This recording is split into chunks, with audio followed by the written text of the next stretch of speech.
All right, let's get right into it. Today, we're going to break down this really cool, simple idea from an entrepreneur named Raymond Shin. It's called the money buffer. And really, it's a psychological trick with one goal: to help you stop worrying so much about money, no matter how much is in your account.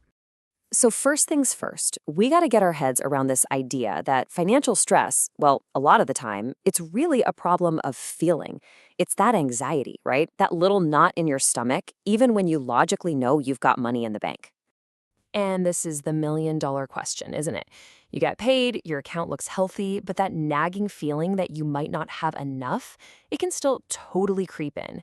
This whole explainer is about how to fight that exact feeling. And this slide just lays it out perfectly. See, on one side, you've got your practical money problems. These are the things you do, like saving or paying down debt. But on the other side, there's the problem with money. And that is all about how you feel. It's the stress, the anxiety. The money buffer system, it's designed to solve the feeling part. So let's talk about the solution. The money buffer concept is built around one single, surprisingly powerful number that can completely change how you approach your day-to-day spending. Okay, and here's the crucial thing to get. The money buffer is not a budget. You don't have to track every little thing. Instead, think of it like a psychological tripwire. It's that specific number in your bank balance that when you see it just naturally makes you go, whoa, okay, and kind of pump the brakes on spending, automatically. And that's the real magic of it, you know? This isn't some universal one-size-fits-all rule. It's deeply, deeply personal.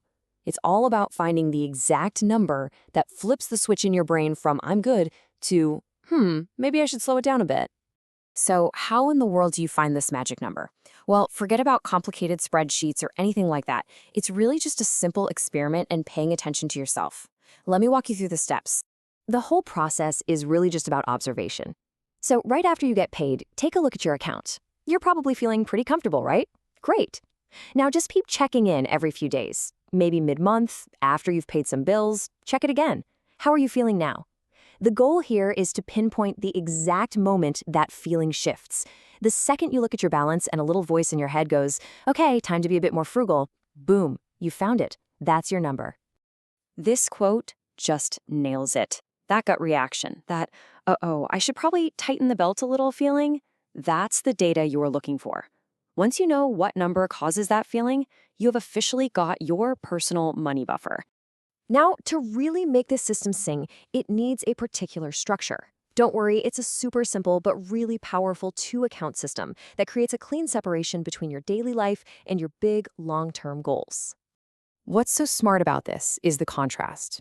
Your Glassdoor account is for your everyday life. It's the one you see all the time on your phone's banking app. Your paycheck goes in, bills and groceries go out. Easy. But the Safe House account is the total opposite. This is where your real savings, your investments live. You want to make it a little bit harder to see and a lot harder to get money out of. This is the account where your wealth actually grows. And here it is, the one key action that makes the whole thing work. Right before your next paycheck is about to hit, you take a peek at your Glassdoor account. Whatever money is sitting in there above your personal money buffer number, you just sweep it over to your Safe House. It's a simple habit that turns leftover spending money into serious long-term wealth. Think of your Safe House as your financial headquarters. This is where you actually solve those practical money problems. You can split up the money for your emergency fund, for investments, for big savings goals, even for charity. It's the engine for your whole strategy, just chugging along quietly in the background, totally safe from any daily spending temptations. Okay, so once you've got the buffer and the two accounts humming along, you can actually add a few more habits to really, supercharge your financial health. So here's how these work together. First, you get automatic frugality because, well, the buffer system just does the work for you. Second, and this one is huge, if you get any extra cash, like a bonus from work or some freelance income, send it straight to the Safe House. Don't even let it touch your daily account.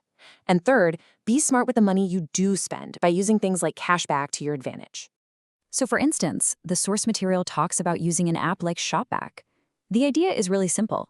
If you're going to spend money on stuff you need anyway, you might as well use a tool that gives you a little piece of that money back. Then you can just sweep that extra cash right into your Safe House.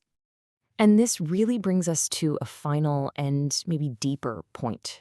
So much of our financial life isn't driven by spreadsheets and logic, it's driven by our feelings. The most powerful skill you can possibly develop is just learning to recognize when emotion is driving and pause. Seriously, learning to just take a breath before you make a big money decision, especially when you're feeling really excited or maybe really anxious, that's how you can save yourself from impulse buys, from chasing risky investments, or from getting into debt you don't need. It's all about building some emotional intelligence around your money. And that's really what this whole thing boils down to. So often, we chase a specific number in our bank account, thinking that will finally bring us peace of mind. But what if the real key, the real secret to financial freedom, isn't about the number at all? What if it's about learning how to manage the feeling first? Maybe true freedom starts not with a bigger paycheck, but with a better system for our own psychology.